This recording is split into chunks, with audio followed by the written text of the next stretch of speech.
Hello friends, सभी को नमस्कार, राधे राधे। जैसा कि पिछली वीडियो में हम आपको बता चुके थे कि संबंध क्या होते हैं, संबंध के प्रकार क्या होते हैं। उसमें से आपको हमने बताया था सम्मित, स्वतुल्य और संक्रामक संबंध किसे कहते हैं। इतना हम आपको क्लियर कर चुके थे। तो अब हम आपको जो है बहुत ही छोटे छोटे तरीकों में, बहुत छोटे छोटे तरीकों से आपको पहचानना बताएंगे।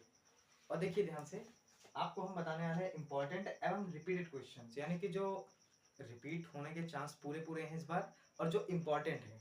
फालतू क्वेश्चंस करने के लिए टाइम बहुत कम है हम लोगों के पास, उतना आप खैर कैच भी कर चुके होंगे अपने विद्यालय में, ठीक है। तो हम लोग यहाँ पर सिर्फ इंपॉर्टेंट और रिपीटेड क्वेश्चन ही करने वाले हैं। ध्यान से देखिए, जिसमें से आपकी बुक का पहले चैप्टर का क्वेश्चन एग्जाम्पल नंबर 3 है। देखिए डबल स्टार लगा, इसका मतलब ये महत्वपूर्ण क्वेश्चन है, ठीक है ना। अब आपको लिखना तो आता होगा, लेकिन हम आपको समझा देते हैं कि ये कहना क्या चाह रहा है। ध्यान से देखिए, आर दिया है आपको L1, L2 का पेयर बनाना है, आपको जोड़ा बनाना है, जो कि इस प्रकार है कि L1 L2 पर लंब है। L1 L2 पर लंब। L क्या है भैया, यहाँ पर L जो है बेटा वो रेखा है, ठीक है ना। L1 क्या है, कोई एक रेखा है, L2 क्या है, कोई दूसरी रेखा है। तो सीधी सीधी सी बात है, आपको यहाँ पर रेखाओं के बीच में एक ऐसा संबंध बताना है कि दो रेखाएं एक दूसरे के ऊपर क्या होनी चाहिए, प्रतिच्छेद होनी चाहिए, वो भी लंबवत, ठीक है ना। ध्यान से देखिए, स्वतुल्य के लिए आपको करना क्या होगा। स्वतुल्य के लिए ध्यान से देखिए, अनंत रेखाएं होती हैं भाई, अनंत रेखाएं होती हैं, ऐसे भी होती हैं, इस प्रकार से भी होती हैं, ऐसे भी, और फिर इस प्रकार से भी, बहुत प्रकार की रेखाएं होती हैं। लेकिन आपको करना क्या है, स्वतुल्य का मतलब है एक रेखा, इस क्वेश्चन के अकॉर्डिंग एक ऐसी रेखा जो खुद के ऊपर ही लंबवत हो। तो क्या यह संभव है? नहीं। ध्यान से देखिए, हम आपको बता देते हैं कैसे। मान लिया अगर हमने कि यह L1 है, ये जो रेखा है ये L1 है, तो आप ध्यान से देखिए, क्या ये खुद के ही लंबवत है क्या? नहीं हो सकता, ऐसा नहीं हो सकता। L1 L1 के लंबवत नहीं हो सकती, समांतर हो सकती है, लंबवत कभी भी नहीं हो सकती है, ठीक है ना। तो हम देखिए आपको बता देते हैं यहाँ पर।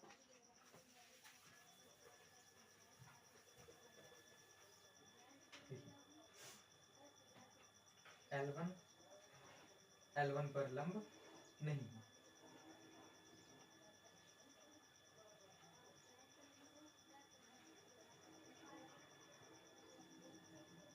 इसका मतलब कि L1, L1 does not belongs to R। आप यहां पर कह सकते हैं कि जो L1, जो यहां पर ये संबंध है आपका, ये स्वतुल्य संबंध नहीं है, स्वतुल्य संबंध नहीं है। इसका डायग्राम अगर आपको बनाना है तो आप ध्यान से देख सकते हैं। ये L1 लाइन है और एक L1 लाइन है, यानी कि इसी की बात हो रही है क्या? एक L1 लाइन दूसरी L1 लाइन के समांतर हो सकती है, ना कि लंबवत हो सकती है। आप ध्यान से देख लीजिए, ठीक है। सेकंड पार्ट आपका क्या है इस क्वेश्चन का, सममित।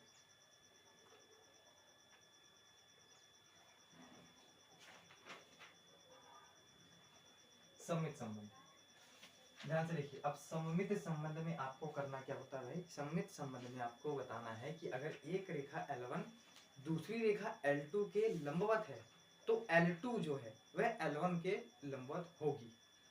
सीधी सी बात है, दो रेखाएं हैं आपके पास, अगर पहली रेखा दूसरी रेखा के लंबवत है, पहली रेखा दूसरी रेखा के लंबवत है, तो जाहिर सी बात है दूसरी रेखा भी पहली रेखा के लंबवत होगी ही होगी। इसका मतलब ये सममित तो है। ध्यान से देखिए, लिखने का तरीका है, माना L1, L2 belongs to R। अगर L1 और L2 का पेयर जोड़ा R में विद्यमान है, इसका क्या मतलब हुआ? इसका मतलब है कि L1 L2 पर लंब है, लंब है, ठीक। अगर L1 L2 पर लंब है तो आप नहीं कह सकते कि L2 L1 पर भी लंब होगी। ध्यान से देखिए, हम आपको साइड में समझाने की कोशिश करते हैं। देखिए, ये एक रेखा है और ये एक रेखा, इसको नाम दिया L1, इसको नाम दिया L2। अगर आप कह रहे हैं कि L1, ये वाली लाइन इस पर 90 डिग्री का कोण बनाती है, इस पर 90 डिग्री का कोण बनाती है, लंबवत है, तो ध्यान से देखिए, क्या ये जो L2 है ये L1 पर 90 डिग्री का कोण नहीं बना सकती क्या? ध्यान से देख लीजिए, इसका मतलब L1 अगर L2 पर लंब है तो L2 भी L1 पर लंब होगा ही होगा, जाहिर सी बात है। तो आपको वही लिखना है, अगर L1 L2 पर लंब है, तो L2 L1 पर लंब है, बस इसको पलट करके लिख दिया। और अगर L2 L1 पर लंब है, इसका मतलब L2, L1 belongs to R होगा। ध्यान से देखिए, L2, L1 belongs to R।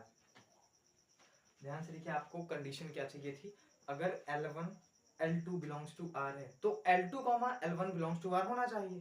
ध्यान से देखिए, आप क्या मान कर चले थे, L1, L2 belongs to R मान कर चले थे हम लोग, और यहाँ पर सिद्ध क्या हो रहा है कि L2, L1 also belongs to R, यानी L1 L2 का पेयर अगर विद्यमान है R में तो L2 और L1 का भी R में विद्यमान होना चाहिए संबंध, जो कि यहाँ पर है। इसलिए आप क्या बोलेंगे, यह एक सममित संबंध है, यह एक सममित संबंध